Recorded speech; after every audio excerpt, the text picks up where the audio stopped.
તો hello friends, આજે આપણે બનાવીશું ભરેલા રવૈયા અને બટાકા. આ ભરેલા રવૈયા બટાકા આ રીતે તમે બનાવો ને એટલા ટેસ્ટી અને સરસ બને છે કે તમે એક વખત બનાવી જોજો, તમને ફરીથી પણ બનાવવાનું મન થશે. એટલા ટેસ્ટી આ ભરેલા રવૈયા બટાકા તૈયાર થાય છે. તો ભરેલા રવૈયા બટાકા બનાવવા માટે મેં આવા રવૈયા લીધા છે જાડા, અને બટાકા લીધા છે. તો પહેલાં આપણે રવૈયા બટાકાને કટ નથી કરવાના, પહેલાં આપણે તેનો મસાલો કરી દઈશું. તો મસાલામાં આપણે પહેલાં ચણાનો લોટ એડ કરીશું 1 ચમચી, પછી લસણ અને લીલા મરચાં અને આદુની પેસ્ટ એડ કરીશું. પછી ફરીથી પણ આપણે ચણાનો લોટ એડ કરીશું અને આ પેસ્ટને અને ચણાના લોટને આ રીતે મિક્સ કરી નાખીશું. જો આ રીતે. જો તમને આ વિડીયો અને રેસિપી સારી લાગે તો મારી યુટ્યુબ ચેનલને લાઇક, સબસ્ક્રાઈબ અને શેર જરૂરથી કરજો. કમેન્ટ કરીને મને કહેજો કે તમને આ વિડીયો કેવો લાગ્યો. તો એ પેસ્ટને મિક્સ કર્યા પછી તેમાં તલ એડ કરીશું. તમારા કાચી સિંગ વાટીને એડ કરવી હોય તો પણ તમે કરી શકો છો. પછી તેમાં બધા મસાલા એડ કરીશું. તો લાલ મરચું એડ કરીશું, ગરમ મસાલા પાવડર એડ કરીશું, ધાણા જીરું પાવડર એડ કરીશું, હળદર પાવડર એડ કરીશું અને સ્વાદ પ્રમાણે આપણે મીઠું એડ કરીશું. પછી તેમાં કોથમીર એડ કરી દઈશું. મેં અહીંયા થોડી વધારે કોથમીર લીધી છે. તમારે થોડી એડ કરવી હોય તો તમે થોડી પણ એડ કરી શકો છો. પછી થોડું તેલ એડ કરીશું અને આ રીતે બધા મસાલાને મિક્સ કરી નાખીશું. જુઓ આ રીતે બધા મસાલાને મિક્સ કરી દેવાના છે. આ રીતે તમે ભરેલા રવૈયા બટાકા બનાવો ને એટલા ટેસ્ટી અને સરસ બને છે. તમે આમાં કાચી સિંગ વાટીને નાખી દો ને તો ઓર પણ ટેસ્ટ એનો સરસ આવે છે શાકનો. તો રવૈયાને કટ કરી નાખીશું. આપણે અહીંયા એક રવૈયું કટ કરીને એક રવૈયાને ભરીશું, કેમ કે જો પહેલાં બધા કટ કરી દઈશું ને તો રવૈયા કાળા થઈ જશે અને શાકનો ટેસ્ટ સારો નહીં આવે, કળસો આવશે. એટલે એ વાતનું ધ્યાન રાખવાનું કે આપણે એક રવૈયું આ રીતે કટ કરીને પછી રવૈયામાં બધા મસાલાને ભરી દેવાનો છે. એક રવૈયું કટ કરતા જઈશું ને આ રીતે ભરતા જઈશું.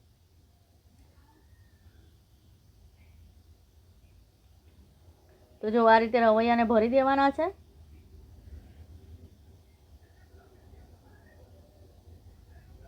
તે બધા રવૈયાને આપણે કટ કરી નાખીશું આ રીતે અને ભરી દઈશું. આ રીતે તમે ભરેલા રવૈયા બનાવજો, ખૂબ જ સરસ રવૈયાનું શાક તૈયાર થાય છે. તમારે જો બાફીને તમારે બનાવવા હોય તો તમે બાફીને પણ બનાવી શકો છો. પાણીનું તપેલું ભરવાનું અને તેની ઉપર કાણાવાળું ઢાંકણ મૂકી દેવાનું. પછી તેની ઉપર રવૈયા અને બટાકાને ગોઠવીને મૂકી દેવાના. તે રીતે બાફી દેવાના. પછી બફાઈ જાય એ પછી આપણે શાકનો વઘાર કરી દેવાનો. પણ હું અહીંયા બાફતી નથી, હું અહીંયા ડાયરેક્ટ જ વઘારી દઉં છું.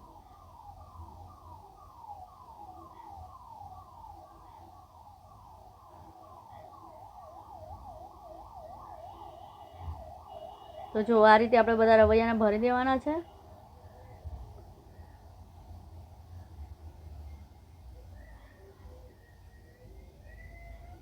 તો જો અહીંયા રવૈયા આપણા ભરાઈ ગયા છે અને બટાકાને પણ મેં આ રીતે કટ કરી લીધા છે. જુઓ તો આટલો મસાલો થોડો વધ્યો છે તો બટાકાને તેમાં એડ કરી દઈશું અને બધા મસાલામાં મિક્સ કરી નાખીશું. આ રીતે જુઓ આ રીતે બધા મસાલામાં મિક્સ કરી નાખીશું બટાકાને.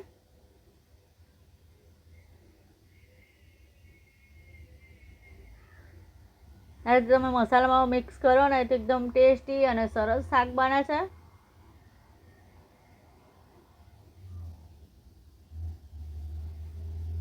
તો જો અહીંયા રવૈયા અને બટાકા સરસ ભરાઈ ગયા છે. તો હવે આપણે શાકને વઘારી દઈશું.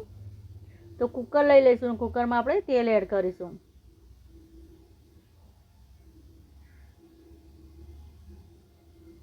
તેલ આપણું ગરમ થાય એટલે એમાં જીરું એડ કરીશું અને જીરુંને આપણે સતળાવા દઈશું.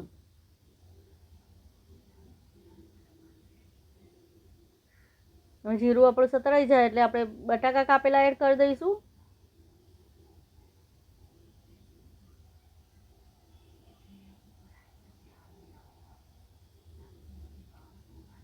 અને મિક્સ કરી નાખીશું. જો આ રીતે આપણે અહીંયા કોરું શાક બનાવવાનું છે એટલે થોડો તેલનો ઉપયોગ વધારે કરજો. નકર જો ચણાનો લોટ હશે ને તો નીચેથી ચોંટી જશે અને શાક સારું નહીં બને. તે માટે થોડું કોરું બનાવવાનું છે એટલે થોડું તેલ તમે વધારે એડ કરજો. પછી આપણે ભરેલા રવૈયા એડ કરી દઈશું. આ રીતે મિક્સ કરી નાખીશું.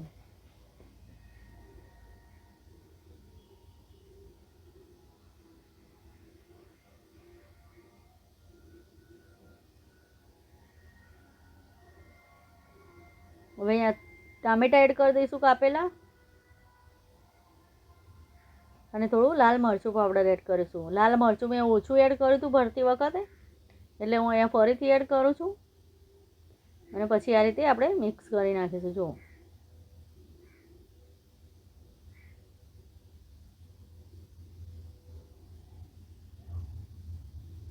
ચણાનો લોટ અંદર એડ કર્યો છે ને એટલે નીચેથી ચોંટશે.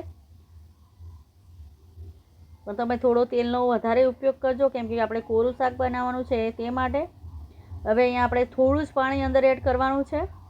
આપણે વધારે પાણી એડ કરીશું ને તો રવૈયામાંથી બધો મસાલો બહાર નીકળી જશે. તે માટે અહીંયા થોડું જ પાણીને એડ કરવાનું છે. અને અહીંયા 1 કે 2 વિસલ આપણે વગાડીશું. તો જો અહીંયા મેં એક જ વિસલ વગાડી છે અને આપણા રવૈયા અને બટાકા સરસ ચડી ગયા છે. જુઓ હવે આપણે જોઈ લઈશું. આ રીતે મિક્સ કરી નાખીશું. પહેલાં જોઈ લઈશું. તો જુઓ કેવું સરસ શાક તૈયાર થયું છે આપણું. જો મસાલો પણ એકદમ રવૈયામાં ભરેલો છે. જો મસાલો પણ આપણો સહેજ પણ બહાર નથી નીકળ્યો.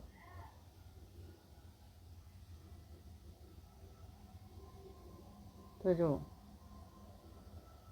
તો તૈયાર છે આપણું ભરેલા રવૈયા બટાકાનું શાક. તો જો બટાકા પણ આપણા સરસ ચડી ગયા છે અને રવૈયા પણ ચેક કરી લઈએ. તો જુઓ સરસ ચડી ગયા છે. તો આપણું અહીંયા શાક તૈયાર છે. તો એમાં કોથમીર એડ કરી દઈશું. લીલા ધાણા, કોથમીરનો ટેસ્ટ અંદર એકદમ સરસ આવે છે.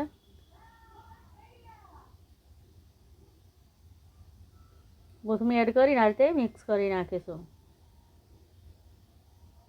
તો તમને મારો વિડીયો અને આ રેસીપી સારી લાગે તો મારી યુટ્યુબ ચેનલને લાઈક, સબસ્ક્રાઈબ અને શેર જરૂરથી કરજો. તો જો આપણું ભરેલા રવૈયા બટાકાનું શાક તૈયાર છે. અને મારી રિક્વેસ્ટ છે કે ચેનલને સબસ્ક્રાઈબ જરૂરથી કરજો. તો તૈયાર છે આપણે ભરેલા રીંગણ બટાકાનું શાક. તો બધાને મારા તરફથી જય મા લક્ષ્મી અને જય શ્રી કૃષ્ણ. આ રીતે એક વખત ચોક્કસથી બનાવજો. ખૂબ સરસ શાક તૈયાર થાય છે. આમાં ચણાના લોટને શેકવાની પણ જરૂર પડતી નથી. આપણે આ રીતે શાક બનાવીએ ને તો ચણાનો લોટ અંદર સરસ બફાઈ જ જાય છે એટલે આપણે ચણાના લોટને શેકવાની જરૂર પડતી નથી.